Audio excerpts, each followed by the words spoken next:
Welcome back to The Critique. Today, we're looking at a transcript from a pop culture crisis video. Right. This is the one where they discuss Kristen Stewart comments on Hollywood, but then it takes a very sharp turn. It does. It's a fascinating study in tonal whiplash. So let's get right to it. I'm ready. The first half has some genuinely sharp analysis, but they make a structural error that it almost invalidates their entire point. It's a complete tale of two scripts, isn't it? The episode kicks off with this really strong theme. Radical ownership. Exactly. The hosts, Brett and Mary, are just laying into Kristen Stewart.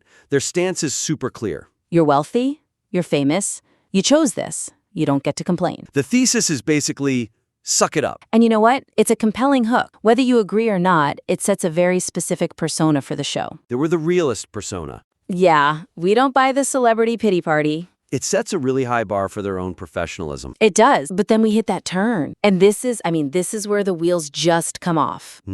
Immediately after demanding stoicism from Stewart, the last third of the transcript is them complaining. At length. At length. About a viewer who had the nerve to ask for timestamps. It is so jarring. You spend 20 minutes telling an A-list actress her complaints are invalid because of her privilege.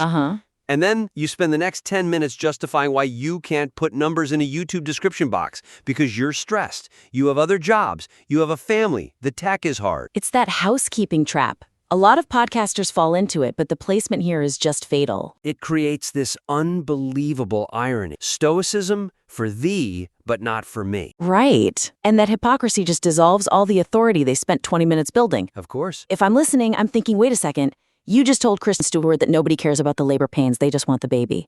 Yeah. Well, guess what? Nobody cares about your rendering issues, they just want the timestamps. So what's the fix? I mean, they obviously felt they had to address the criticism. Do they, though? The cleanest move is just to cut it entirely. Just ignore it. Yeah.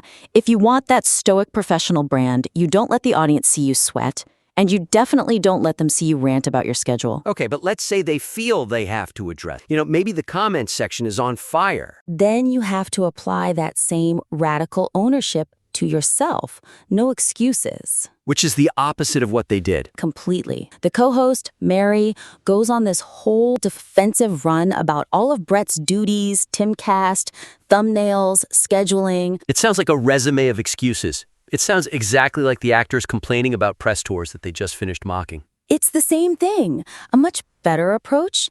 Just own it. How so? You lean into the mic and say, hey, we missed the timestamps. We're a two-person team, we're grinding, and we dropped the ball, we'll do better. End of sentence. End of sentence. That's powerful. It aligns your behavior with the episode's message. It says, we hold ourselves to the same standard we hold celebrities to. And it would have saved so much time. That whole segment just drags. It really does. I mean, we get details about how Brett didn't have a wife before and now he does. It's too much. It's not what the audience is there for. No, they're there for cultural critique, not a diary entry. Let's shift to the actual arguments they make against Stewart because there's an issue with the evidence they use. Oh yeah, the shelf life argument. Right. They're trying to dismantle this idea that actresses have a shelf life. And it's a classic case of cherry picking. They want to prove ageism is over, so they pull out Michelle Yeoh. The one example everyone uses. They mention Jennifer Beals, or maybe it was Jessica Biel. The transcript is a little fuzzy. A 61-year-old who looks great, yeah. And the argument is basically, look at this one person who succeeded, so the systemic problem must not exist. It's the I know one older actress, so ageism is dead. Exactly. And it's so weak. Any listener knows Michelle Yeoh is an outlier. She's a unicorn. To make a robust argument, you have to acknowledge the rule, not just the exception. So how do they strengthen that? How do they steelman it without just agreeing with Stewart? They have to bring in some nuance. They could say something like, okay, yes, the number of roles for older women has increased, and here's a list of 10 women leading shows right now. So bring data. Right, but then they need to tackle the type of roles available, because that's Stewart's real point. It's not just I can't get a job, it's I can't get respect. And that leads right to the Nicole Kidman point they made. Which felt like a cheap shot. It did. They only bring her up to comment on her plastic surgery, that she's trying to get her face figured out. But there's a huge missed opportunity there. How so? They should use Kidman as proof of the very pressure Stewart is talking about. Ah, okay. I mean, if I'm rewriting this, the host says, look at Nicole Kidman. She is a titan, and yet she clearly feels this immense pressure to alter her appearance to stay in the game. that proves the aesthetic standard is still crushing. Yes. And then you pivot back. So Stewart is right that the pressure exists. Where she's wrong is thinking complaining changes it.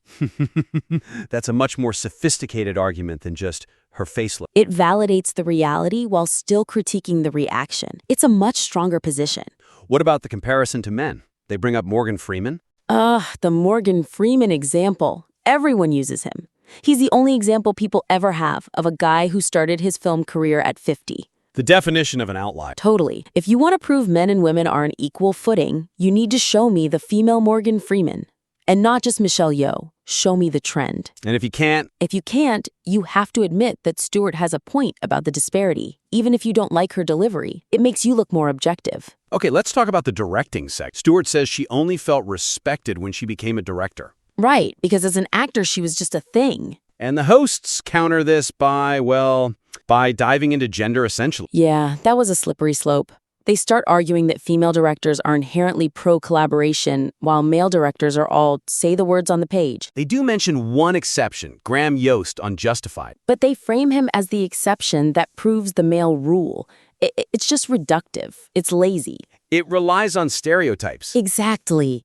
Women are communal, men are hierarchical. We all know that's not true. Some of the biggest tyrants on set have been women, and some of the most collaborative directors are men. So how should they have framed it? It should be about style, not biology.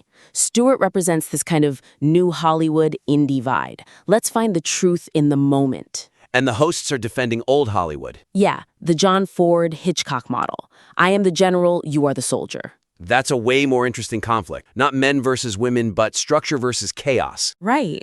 And then you can actually critique her film, The Chronology of Water. Did her collaborative style actually make the art better, or did it just make the set more comfortable? Is comfort the enemy of greatness? That's a real question. Are women naturally nicer? Is not. I want to go back to the audience interaction, to the timestamp guy. Poor Pat the plumber. That segment was just painful to read. It wasn't just defensive, it was aggressive. The co-host Mary really goes after him. The whole, if Breck did not have a wife. And then she drops the sweetheart bomb. You don't know what all is involved in this situation, sweetheart. Ooh, that word, sweetheart. It's so loaded. It's immediately condescending. It's a pat on the head. And it breaks the fourth wall in the worst possible way.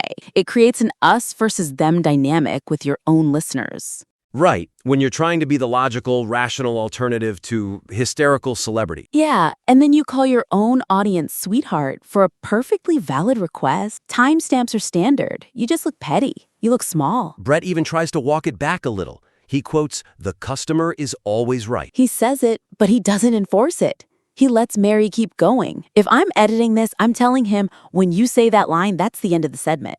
Cut the mic on the excuses. Exactly. It feels like they got their feelings hurt, which is human. But you edit that part out. Especially after mocking Kristen Stewart for her bruised ego. It just undermines their entire facts over feelings brand. So the fix is, stop punching down at your audience? Stop punching down, and maybe just stop reading negative comments on air unless you can handle them constructively. If you're just going to scold people, you're abusing the platform. Let's move to their last argument, which I actually thought was their strongest point, at least conceptually. The hierarchy of the set, director versus actor. Yes.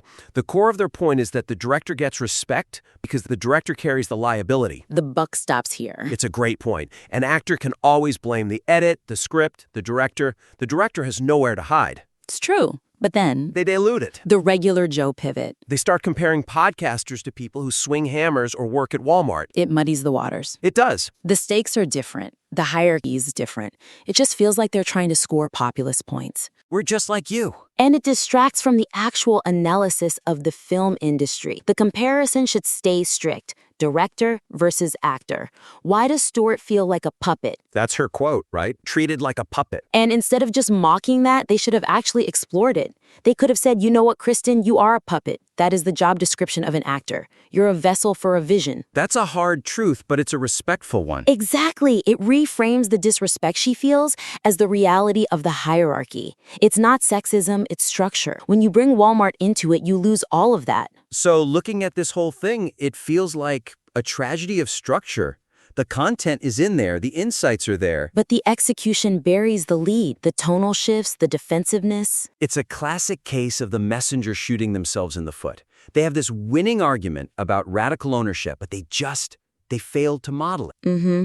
So let's break this down into actionable takeaway. If the creators are listening, what are the, say, 4 things they need to change? Okay. Number 1 is thematic discipline. If your theme is stop whining and do your job, you have to live by that for the whole show. You can't carve out an exception for yourself. No, it destroys your credibility. You have to walk the walk. Okay, number 2. Steel man the opposition. When you're trying to disprove claims about ageism or sexism, don't use the laziest examples. Find the strongest version of their argument. Like the systemic pressure on Kidman? Mm-hmm. And defeat that. Beating up a straw man doesn't impress anybody. Makes sense. Respect the 4th wall. Don't air your dirty laundry. Nobody needs to know about your scheduling conflicts or making thumbnails. It's unprofessional, and it's boring. It is.